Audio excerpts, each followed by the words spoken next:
Jeff Big Daddy Wayne here. Welcome to my YouTube channel. Serious, very serious subject today. Bruno Mars has been accused of apprehending black music. Ooh. Can you imagine that, ladies and gentlemen? There's a part of me that enjoys this because it's so politically correct and it's such a reflection of our society today. I can remember years ago, and some still do it, they say that Elvis Presley stole black music. Pat Boone stole black music.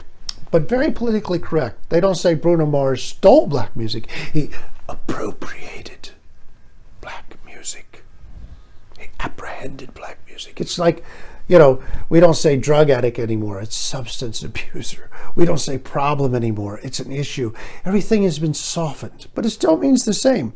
They're accusing young Mr. Mars of taking black music. Now, this really had a sting when it was Elvis and Pat because they were white.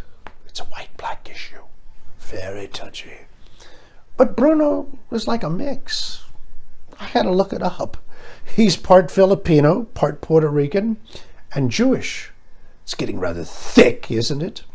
Anyway, what I thought was funny about this is they said, you're not black, you're stealing black music, you must understand and respect black culture. When did anybody not understand or respect black culture? Do we have to understand every culture? Aren't we just people? Can't we just take the basic good of people and sort of understand it, ladies and gentlemen? Music isn't static. Music belongs to everybody. Music is something that brings us together. People hear music and they like it. Oh, I like that. Or you're not going to be allowed to hum a tune pretty soon. What's wrong with somebody hearing Should black people not do opera? Isn't that a white person's music? Only white people would come up with crazy shit like that. I mean, how can you restrict music? Music is what brings people together, and it's a wonderful thing. And Bruno's a very talented guy. And, let him sing whatever he wants to sing. Are we going to take black musicians to task if they ever play anything that's considered white or Hispanic or Asian? Is there going to be trouble, ladies and gentlemen? Are you playing Native American music? Not allowed. No, this is crap. By the way, in terms of Elvis and Pat Boone, let me explain something to you. These were two poor white boys that were hired by companies to sing songs. Nobody thought of this stuff in those days because it was called a cover record. In those days, people would cover a record.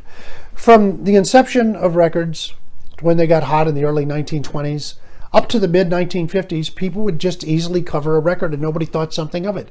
If Bing Crosby cut a record, Frank Sinatra would cover it.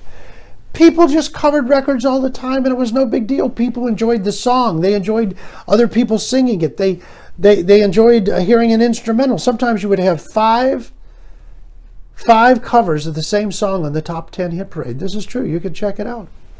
So let's back off.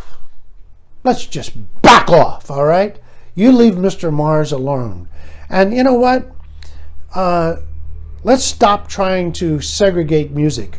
We fought a war against segregate, or we had a Supreme Court decision about segregation in our schools. Let's stop it about music. That's what it's leading to. A Supreme Court decision on the segregation of music. Anyway, that's my take. And ladies and gentlemen, enjoy music, sing music, listen to music, and that's it. Jeff Big Daddy Wayne, subscribe.